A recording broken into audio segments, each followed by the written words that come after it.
Introdução, terceira parte, Além da Terra, capítulo 3, Preciosas Reflexões.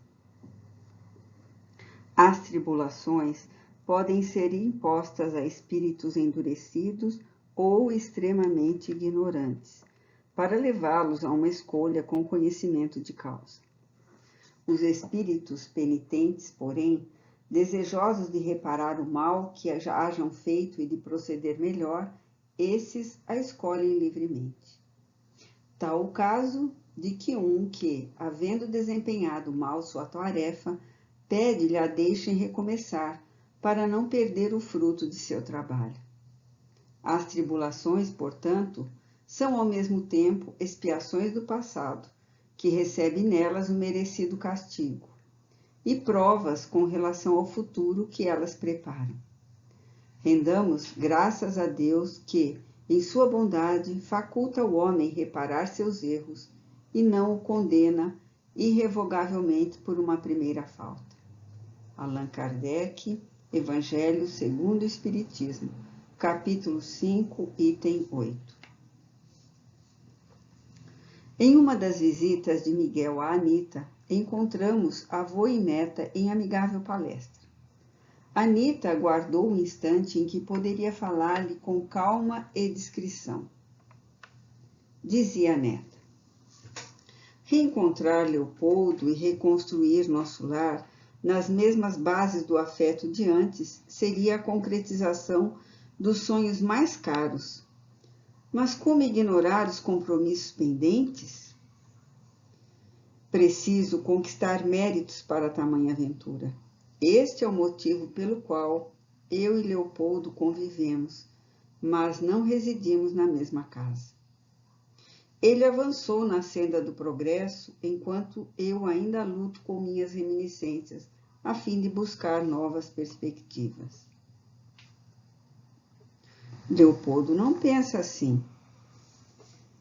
Ele ainda não se recordou da origem de nossas dolorosas separações. Na verdade, se dependesse dele, viveríamos de olhos voltados apenas para o futuro. Ele tem menos tempo fora do corpo físico e as impressões da vida material frequentemente deixam os sentidos enevoados. Por esta razão, não se recorda de experiências mais remotas. Mas o quanto avançaste na busca por explicações? Ultimamente, tenho a mente povoada de visões, cenas reais desfilam diante de meus olhos deslumbrados. Com nitidez impressionante, vejo os personagens, sinto suas emoções, sofro e me alegro com eles. Não saberia dizer por quais meios, senão os canais da intuição, que me permitem acessar tais arquivos mentais ou se são outros mecanismos. Mas o fato é que consegui identificar os participantes do drama revivido pela minha memória. Recorri aos préstimos de um dos trabalhadores do Instituto que trata de tais assuntos, e ele sugeriu-me que antes o procurasse e compartilhasse minhas reminiscências. Este é um momento especial para nós, minha querida. Tenho esperado por ele longo tempo. Antes de continuar, gostaria que me contasse todos os detalhes que já conseguiste entrever. Confesso que estou um tanto temerosa.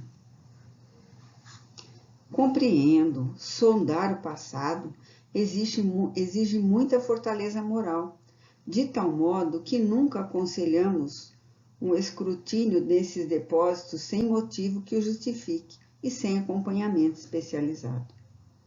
Contudo, quando as memórias surgem espontaneamente, consideramos como uma conquista do ser imortal tomar posse de sagrado patrimônio e examinar o que passou com o propósito de planejar o futuro. Corroborando com as considerações do avô, Anita utilizou a própria experiência para exemplificar. Verdade, foi esclarecedor rever todo o drama que vivemos em Lisboa. Trouxe muitas respostas, mas muita dor. Passei longo tempo acabrunhada com a descoberta de minha parcela de responsabilidade. Todos nós trazemos conosco muitos desajustes às leis divinas. Como se vislumbrasse um panorama interior, Anita continuou. Agora eu tenho acesso a uma existência ainda mais longínqua, embora não seja menos dramática. Em um cenário que lembra a região do Golfo Pérsico, vejo um casal enamorado e sonhador, cruelmente separados pela família da jovem. Ela é encaminhada forçosamente a um casamento com o líder de um grupo numeroso. Casada, ela sofre sem que deixe de acalentar a revolta. Revê o homem com o qual sonha estar. Vejo-os em um reencontro emocionante, mas o antigo afeto também está comprometido com outra pessoa. Ela insiste que fujam. Ele justifica seus deveres no casamento, além de ser pai de filhos ainda pequenos. Ela chora, argumenta e o convence. Observo-os em desabalada carreira, primeiramente no dorso de um cavalo e depois escondidos em meio à caravana de homens do deserto. Contornam muitas dunas, atravessam grandes extensões de areia e se estabelecem em região próxima a um rio caudaloso. Levam uma vida simples. Ele, mais acostumado ao trabalho braçal, não se queixa, mas ela sofre a falta da vida luxuosa que sempre desfrutou. Não foram felizes. Viviam amedrontados de serem descobertos. E ele sentia culpa atroz por ter abandonado a mulher e os filhos indefesos. Você conseguiu identificar os personagens? O casal fugitivo sou eu e Leopoldo. Compreende a necessidade imperiosa que ele sentia de voltar à terra? De reencontrar Vera, ampará-la, protegê-la e encaminhar os filhos que outrora abandonou às mais duras experiências da orfandade. O casamento deles foi um resgate dos erros cometidos no passado. Embora não partilhassem de afinidade e tenham vivido um matrimônio onde cada um sentia-se muito solitário, venceram muitas dificuldades. Leopoldo devolveu a Vera e aos filhos tudo o que lhes havia negado: solicitude, afeto, recursos materiais. Conseguiu saldar os débitos que tanto lhe pesavam na consciência. Agora ele segue isento da culpa, e Vera pôde seguir livre da mágoa que a infelicitava. Anita meditou por alguns instantes diante das revelações que ouvira e suspirou, procurando coragem para continuar. O que vou dizer, gostaria de não verbalizar, como se isso fosse o suficiente para neutralizar os efeitos de meus atos. Mas tenho aprendido que ninguém se esconde das leis divinas, estatuídas na própria consciência. O esposo que abandonei é o homem que vive atrelado ao meu destino de forma inexplicável.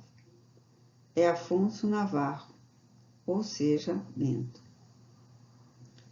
Bento é velho conhecido nosso, e o pai autoritário que em recuados tempos a obrigou a desposá-lo. Diante do silêncio da neta, Miguel esclareceu: sou eu. Miguel aguardou que Anita assimilasse a informação por alguns minutos e acrescentou: naquele tempo, o povo árabe organizava-se em diversos clãs patriarcais seminômades. Bento era o primogênito e o único filho varão de um grande líder. Tinha uma ascendência poderosa. Eu era teu pai e ansiava unir-nos à tribo deles.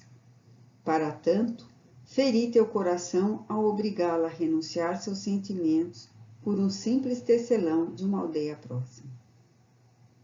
Há muitas justificativas para meus atos. Naqueles tempos remotos, era comum unir-se em clãs, somar forças por uma questão de sobrevivência. Mas o que justificaria o caos que se instalou após a fuga de vocês?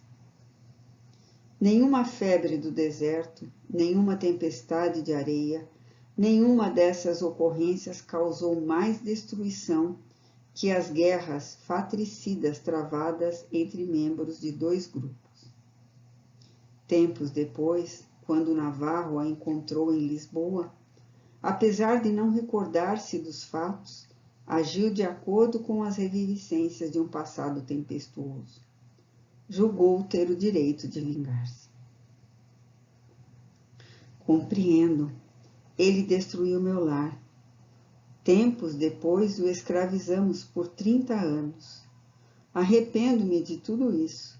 Porém, não fosse o conhecimento amealhado ao longo dos últimos anos, seria impossível não desejar que ocorresse um desfecho que nos desonerasse um com o outro. O avô a olhou compadecido, sorria brandamente ao retrucar. Minha filha querida, assim desejaríamos se ainda vivêssemos, seguindo os duros preceitos da lei de Talião. Sabemos que Jesus nos pede que reconciliemos, ainda que isso signifique andarmos juntos muitas milhas. Devo esclarecer-te quanto aos detalhes que te escapam. Desde que o abandonaste, Bento vive conflitos dolorosos. Deseja um lar, mas é um descrente do amor e da sagrada instituição da família.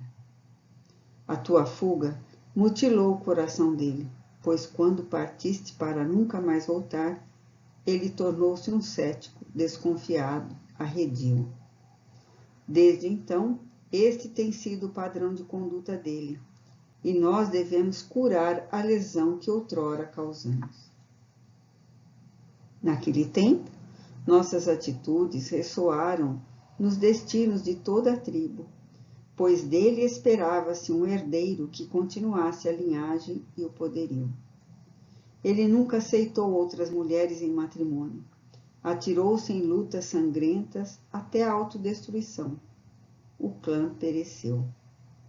A família dele daquela época é a mesma que o recebeu em Lisboa. Se anteriormente viram a destruição de seu grande líder, em Portugal assistiram à derrocada moral e física de um filho ilustre, de um eminente vulto da sociedade lisboeta. Eles o adoram, naturalmente seguem ressentidos conosco, e nesse momento o aguardam na terra para a nova empreitada. Mas Martina, a noiva que o abandonou em Sintra, Martina fez sangrar uma lesão antiga e não cicatrizada. Sou grata pela intenção de associar-se minhas culpas, mas sei que o trabalho de recuperação de tantas criaturas lesadas pela minha inconsequência é intransferível. Jamais irei eximir-me de minha parcela de contribuição em todo esse cortejo de dores e aflições. Acompanhei-os nestes últimos séculos e juntos permaneceremos até que possamos ouvir nos reforços de nossa consciência. Teus erros foram perdoados, porque muito amaram. Anita refletia que não poderia excusar-se de fatos antigos, e muito menos de que encorajara o ex-frade, com sorrisos e atenções o tentara, inclinando-o ainda mais ao abismo que se atirara. Miguel estudava as reações da neta e sorria ao acrescentar. Impressiona-me os laços que nos unem. Naqueles tempos remotos, quando vivíamos no deserto, havia uma jovem chamada Yasmine, muito graciosa. Devotava profundo amor a Bento. Há pouco tempo eu a reencontrei, tornamo-nos amigos. Quando ele desencarnou em Ouro Verde, foi ela quem o amparou. Ainda hoje o segue à distância, irradiando sobre ele vibrações amorosas que o sustentam nessa longa trajetória. Ela o aguarda, espera o dia em que ele se livre das algemas emocionais e se volte para ela. Nossa conversa é muito esclarecedora. Estou quase convencida de que devo me casar com ele novamente. É como se voltasse lá, no Oriente Médio, e reiniciasse toda a caminhada. Filha amada, aprendi a lição. Jamais voltarei a impor-te um compromisso. Veja a questão por outra perspectiva, além da necessidade do perdão mútuo entre ti e Bento. Esther necessita retomar a terra. Uma das causas que a impede de continuar a progredir é o rancor que ainda nutre em relação ao sofrimento que viveu em Lisboa. Embora não se recorde intimamente, ela os responsabiliza por tudo que sofreu. O tempo dela aqui foi dilatado ao máximo. Após a análise de todos os fatos, houve um consenso entre os iluminados irmãos que nos auxilia a guiá-las, de que ela deveria aguardar o teu próprio retorno, nascer de ti novamente, e também de Bento. Sim, seria uma oportunidade extremamente valiosa para a reconciliação dos três. Ele devolveria a ela a existência física, envidaria esforços para educá-la e empregaria recursos financeiros em terapêuticas que muito a auxiliará a refazer-se. Mencionaste um retorno ao passado. Contudo, não ignoras que voltar, refazer lições perdidas, é libertar-se, galgar degraus de ascensão e bênção infinitamente maior que o sofrimento de uma pena eterna. Eu sei, vejo o progresso notável de Leopoldo e me alegro por ele. Sim, é muito inspirador observar o quanto ele ascendeu. Durante o tempo em que Leopoldo esteve no posto de socorro trabalhando ao lado de Bento, fizeram grandes progressos e, embora não sejam os melhores amigos um do outro, já não se portam como inimigos. Oremos e meditemos em torno do que discutimos. Ainda temos algum tempo até seu retorno à Terra. Anita e Miguel trocaram muitas ideias a esse respeito ao longo de alguns anos. Certa vez, Anita questionou o avô sobre uma dúvida que a atormentava.